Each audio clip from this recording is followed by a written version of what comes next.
Kosovo has asked the United States to establish a permanent military base in the country and speed up its integration into NATO after Russia's invasion of Ukraine. Here's a summary of the article. Register now for free unlimited access to Reuters. Pristina, February 27. Kosovo has asked the United States to establish a permanent military base in the country and speed up its integration into NATO after Russia's invasion of Ukraine, Kosovo's Defense Minister Armend Mahaj said on Sunday. The United States has already 635 soldiers in the Balkan country to maintain the fragile peace as part of a NATO peacekeeping mission. Accelerating Kosovo's membership in NATO and having a permanent base of American forces is an immediate need to guarantee peace, security and stability in the Western Balkans, Mahaj said on his Facebook page. Register now for free unlimited access to Reuters. Kosovo has joined other countries in introducing sanctions against Russia. Kosovo's 2008 independence is recognized by more than 110 countries, mainly Western nations, but not by Serbia or its traditional ally Russia. 4 NATO members also refuse to recognize Kosovo's independence. Kosovo is still not a United Nations member over objections from Russia. This post received a score of 92,000, with an upvote ratio of 92%. Here are the top comments in response to this article. Putin did what the US can't even: get more US bases into other countries. Putin did what Trump couldn't: had fellow NATO countries meet their defense spending quota. INB for Putin turns out to be a CIA plant. I did not have this on my 2022 bingo card. Me neither, but unironically I'm rooting for whoever did. Does NATO accept states that are not UN members?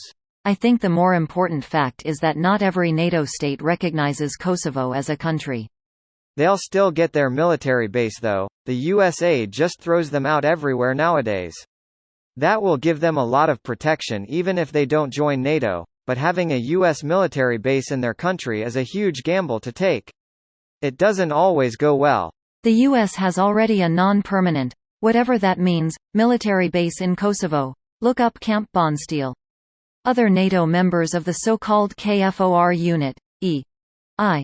Germany, Italy, Turkey, and a few more, also have military installations. In fact, I am hanging out in my vacation home about 2 km from one of those bases right now.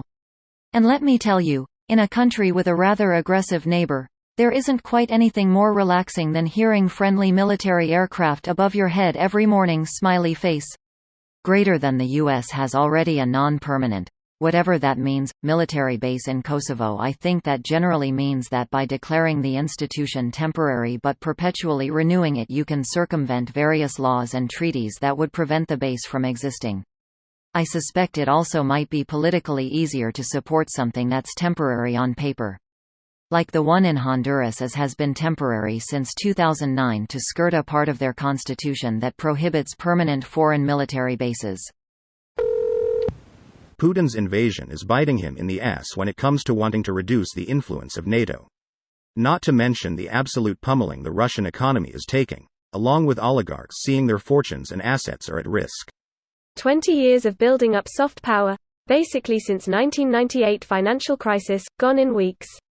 No more direct foreign investment in Russia, Olympic Games hosted, countries that buy weapons from Russia will be pressured, oil and gas diversified away from Russia, no participation in world diplomacy, basically full pariah nation status. Good luck with that. The oligarchs will have to replace Putin to try to get a fresh start. What's incredible is that all that built up goodwill that allowed Russia to at least be part of modern society, although still mistrusted, had literally one precondition: don't invade other countries. They got away with all sorts of shit. Assassinating people in other countries, constant cyber warfare and hacking of other nations. They just had to not cross the fucking line, literally. This video was automatically created by Reddit to speech.